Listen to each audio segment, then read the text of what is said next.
It's about 9 o'clock in the morning on Thursday, June 20th, 2024, and I moved the cows here to the second section of this second row. And the ground here is it's hard. It's hard to get the posts in. I'll show you. That's all I can do with the pigtail post. Just get it in like a half inch, an inch or a half an inch. So this is what happens. Sometimes it doesn't rain for 2 weeks and the ground hardens up.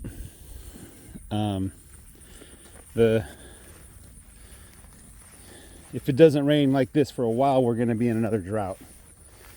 And this is the drought began after the last rain, if we do get a drought. So I don't know if we're going to be in a drought. There's a forecast for rain next week on Thursday, a good 1/3 of an inch, which would be plenty. But otherwise, basically I'm going to pretend like we're in a drought right now and behave accordingly. There's no rain coming for weeks. This is what I'm going to say. Now, what is my drought program here at Lazy Cow Farms? Well, the first thing is that the rainfall doesn't really matter in the short term. So we've had plenty of rain this spring, so I imagine there's plenty of moisture down on the ground, just locked under that top level. And so the real thing that I'm looking for is when the grass stops growing. So the way that I measure that is I go to sections that they've grazed recently and I see how long it's taken for it to regrow. And so this is where they've grazed last night and this morning. So we're not going to see regrowth here for 3 days, so I'm just going to ignore this for a while. Looks like they graze this pretty heavy here. I don't know why they like this particular area, but it's pretty shallow here. But anyway, there's lots of grass that they missed, and I don't think they're grazing too much. And nobody complained to me when I came out this field this morning. They just kind of moved pretty slow. So what I'm really worried about is when I run out of feed, right? When the grass is so short that I'm going to start overgrazing. That's what I want to prevent. Is technically the drought doesn't matter. It's how much grass I have and whether I have enough grass to feed my animals. And if the answer is no, and the grass won't regrow fast enough, then either I have to give them extra food or I have to sell them, right? Now, where we're at right now, the calves are old enough I can sell them any day of the week. So I can just load them up and take them to a sale barn and sell them. If I want to sell them in the net buyout program, that's going to take at least 6 weeks. I have to get the heifers vaccinated and shot up with medicines and stuff, and then do it again in 3 weeks, and then I can go and bring them to the sale barn under the net buyout program. I also have to wean them, and I have to train them how to eat out of a trough. So I need to buy some food and get some troughs for the calves and start teaching them how to eat out of a trough, right? But I don't have to sell through the net buyout program, and the honest truth is it's kind of a wash for the additional price that you get from the net bio versus just selling them straight up. And so in a pinch, I'll just skip the net bio and just go straight to sell them on the market, right? I won't get as good a price, but it won't be as much work either. So that's drought management number one, is you got to get rid of animals, right? Well, first of all, you got to know how much grass you have, and you got to get rid of the animals before you run out of grass, right? You can't eat grass you don't have. That's a lesson I wish I would have learned for the last couple of years. The second part of drought management is not overgrazing, right? Which you should already not be doing. But doubly so when you're in drought conditions. Every little tiny bit of cover crop, of cover forage that you leave behind is significant. When the rains come, which eventually the rain will come, we're not talking the end of the world scenario yet. Haha.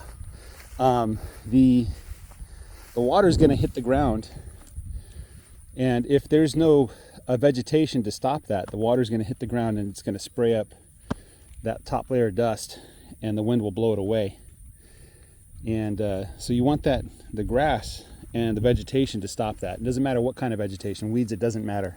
It has to be something. Furthermore, the plants that have established roots will actually wick that water under the surface, and so you'll have better water retention, right?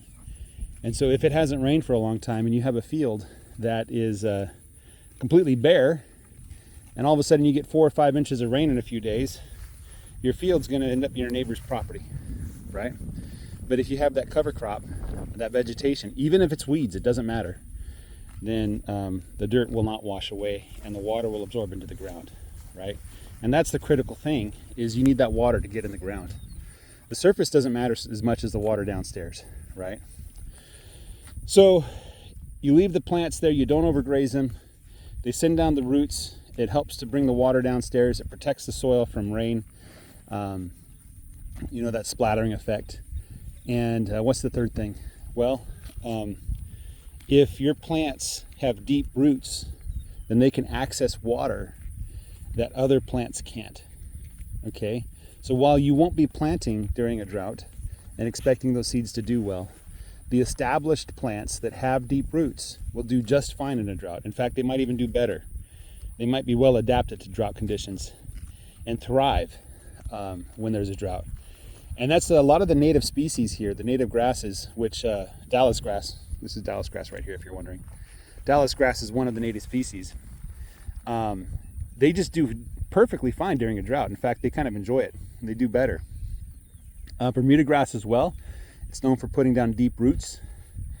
The other native grasses, the one native grass that I want to see that I'm probably not going to see is gamma grass.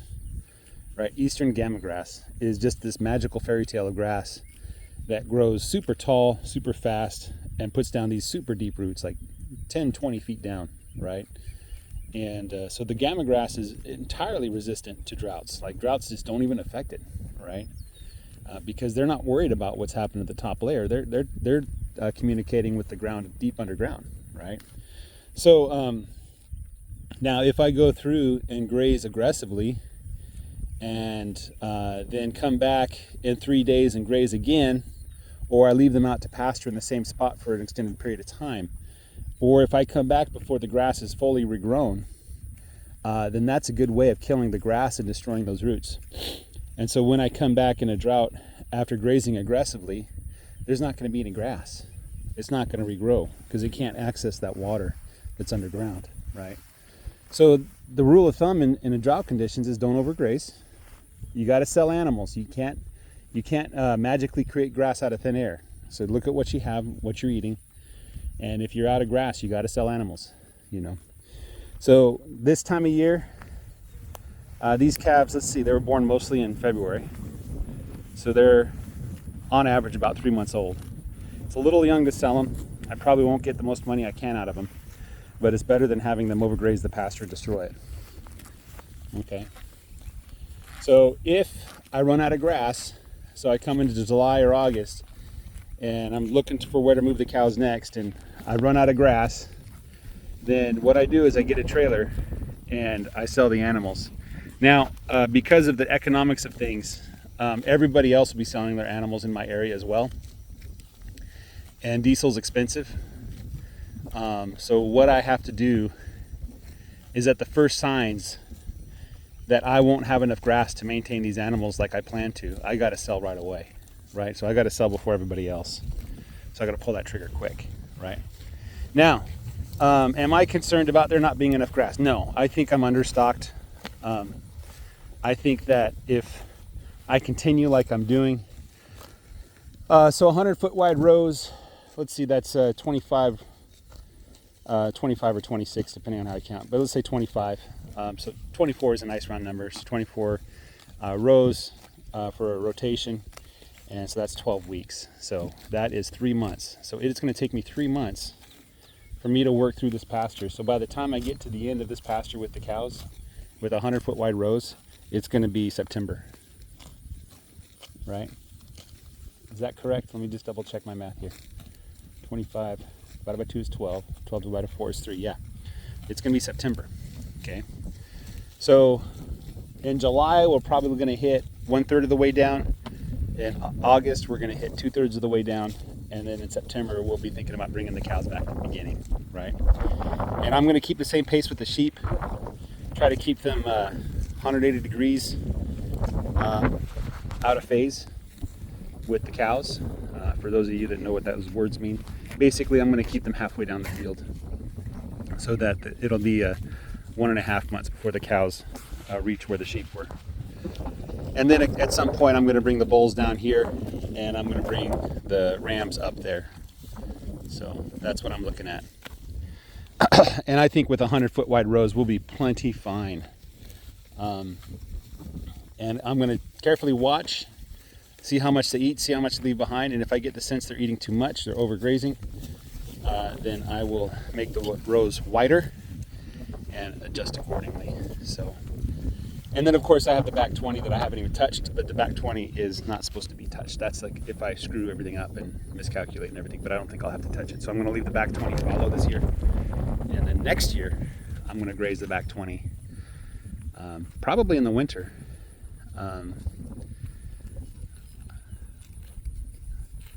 No, I think I do need hay, so I need to start looking for hay again.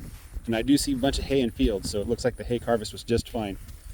A little bit later than usual, but just fine. So hopefully those hay farmers, they're getting paid for their work. They're not just spending all of their income on diesel and maintenance and fertilizer and stuff like that, but they're actually getting paid for it. So, all right, that's the story, everybody. Have a great day. Take care. Bye-bye.